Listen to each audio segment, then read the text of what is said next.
नमस्कार। चलिए आज हम भारत के एक बहुत ही जरूरी सामाजिक सुरक्षा कवच के बारे में बात करते हैं। एक ऐसा कवच जो उन लोगों के लिए है जिन्हें इसकी सबसे ज्यादा जरूरत है। इसे कहते हैं राष्ट्रीय सामाजिक सहायता कार्यक्रम यानी NSAP। तो सबसे पहला सवाल यही दिमाग में आता है कि भारत के जो सबसे जरूरतमंद, सबसे कमजोर नागरिक हैं, उनके लिए ये फाइनेंशियल सेफ्टी नेट मतलब आर्थिक सुरक्षा आखिर है क्या? और इसका जवाब है राष्ट्रीय सामाजिक सहायता कार्यक्रम या NSAP। ये एक ऐसी सरकारी पहल है जो सीधे सीधे उन लोगों को फाइनेंशियल मदद देती है जिनकी इनकम कम है, जैसे कि बुजुर्ग, विधवाएं और दिव्यांगजन, ताकि उन्हें किसी पर निर्भर न रहना पड़े और वो सम्मान के साथ जी सकें। तो आज हम इस कार्यक्रम को पूरी तरह से समझेंगे। पहले तो हम देखेंगे कि ये सुरक्षा जाल काम कैसे करता है, फिर इसके जो 5 अलग-अलग स्तंभ हैं उनकी बात करेंगे, और हाँ, ये भी समझेंगे कि इसके लिए कौन-कौन पात्र है, ये मदद लोगों तक पहुंचती कैसे है, और सबसे आखिर में कि आखिर ये कार्यक्रम भारत के लिए इतना जरूरी क्यों है। तो शुरुआत करते हैं इसकी कहानी से। ये कार्यक्रम आया कहाँ से? इसकी शुरुआत हुई थी 15 अगस्त 1995 को, और इसका मुख्य मकसद था हमारे संविधान के उन सिद्धांतों को जमीन पर उतारना जो कहते हैं कि हर नागरिक को सामाजिक सुरक्षा मिलनी चाहिए। आसान शब्दों में कहें तो लक्ष्य था गरीबी कम करना और उन लोगों को एक सहारा देना जिनकी कोई रेगुलर इनकम नहीं है। अब यहाँ एक दिलचस्प बात है, NSAP कोई एक सिंगल स्कीम नहीं है। असल में ये 5 अलग-अलग योजनाओं का एक पूरा पैकेज है, और हर योजना समाज के खास ग्रुप की मदद के लिए डिजाइन की गई है। तो चलिए एक-एक करके इन 5 स्तंभों को आराम से समझते हैं। सबसे पहला और शायद सबसे जाना-माना स्तंभ है इंदिरा गांधी राष्ट्रीय वृद्धावस्था पेंशन योजना।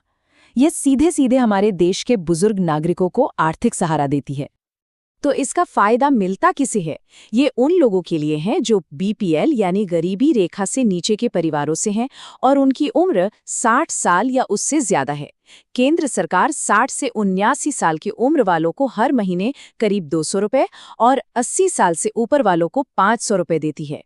पर रुकिए, एक जरूरी बात, ये सिर्फ केंद्र का हिस्सा है। बहुत से राज्य इसमें अपनी तरफ से भी पैसा जोड़ते हैं, जिससे ये कुल राशि बढ़ जाती है। बुजुर्गों के बाद NSAP का दूसरा स्तंभ उन महिलाओं को सहारा देता है जिन्होंने अपने जीवन साथी को खो दिया है। ये है इंदिरा गांधी राष्ट्रीय विधवा पेंशन योजना।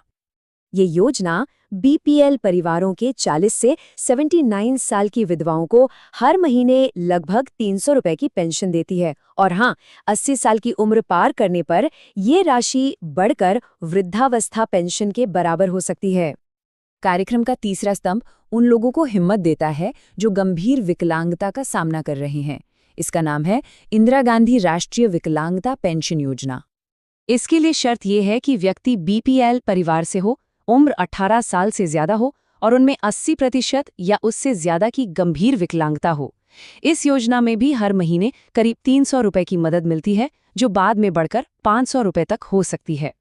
चौथी योजना थोड़ी अलग है। ये पेंशन नहीं बल्कि एक मुश्त मदद है। ये उन परिवारों को संभालती है जिन्होंने अचानक अपने घर के मुख्य कमाने वाले सदस्य को खो दिया हो। इसे राष्ट्रीय परिवार लाभ योजना कहते हैं। सोचिए, अगर किसी BPL परिवार में मुख्य कमाने वाले जिनकी उम्र 18 से 64 साल के बीच थी, उनकी मृत्यु हो जाती है, तो उस परिवार को इस मुश्किल घड़ी से निपटने में मदद के लिए एक साथ 20,000 रुपए की सहायता दी जाती है। और अब आते हैं NSP के 5वें और आखिरी स्तंभ पर। ये खाद्य सुरक्षा पर केंद्रित है।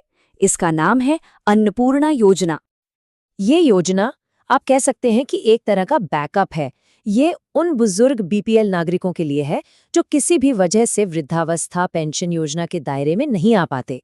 तो ये सुनिश्चित करने के लिए कि उन्हें भूखा ना रहना पड़े, हर महीने 10 किलो अनाज बिल्कुल मुफ्त दिया जाता है। तो ये थी 5 योजनाएं। अब एक सवाल जो दिमाग में आता है कि आखिर इन सबका लाभ उठाने के लिए पात्रता यानी एलिजिबिलिटी क्या है। चलिए इसे एक साथ बिल्कुल साफ-साफ समझते हैं। ये टेबल सभी योजनाओं का एकदम क्लियर कट सारांश है। जैसा कि हम देख सकते हैं, वृद्धावस्था पेंशन 60 प्लस उम्र के लिए है, तो विधवा पेंशन 40 प्लस उम्र की महिलाओं के लिए। विकलांगता पेंशन के लिए 80% विकलांगता जरूरी है। नीचे NFS की वो 20,000 रुपए की एक मुश्त मदद और अन्नपूर्णा योजना के 10 किलो अनाज को भी देखा जा सकता है। ये चार्ट इन सभी योजनाओं को एक साथ याद रखने में काफी मददगार है। लेकिन इन सभी योजनाओं में एक शर्त बिल्कुल कॉमन है और वही सबसे जरूरी है। वो है कि आवेदक का गरीबी रेखा से नीचे यानी BPL परिवार से होना, और इसे साबित करने के लिए आमतौर पर BPL कार्ड या सर्टिफिकेट दिखाना पड़ता है, जिसे स्थानीय पंचायत या नगर पालिका वेरीफाई करती है। तो ठीक है, मान लीजिए कोई पात्र है।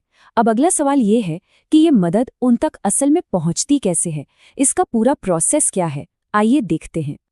ये पूरी प्रक्रिया बेसिकली 3 आसान स्टेप्स में हो जाती है। सबसे पहले जो स्थानीय अधिकारी हैं, जैसे ग्राम पंचायत, वो पात्र लोगों की पहचान करते हैं। दूसरे स्टेप में उनके कागजातों की जांच होती है। और आखिर में सबसे जरूरी बात, पैसा सीधे लाभार्थी के बैंक खाते में ट्रांसफर कर दिया जाता है, कोई बिचौलिया नहीं, ताकि सब कुछ पारदर्शी रहे।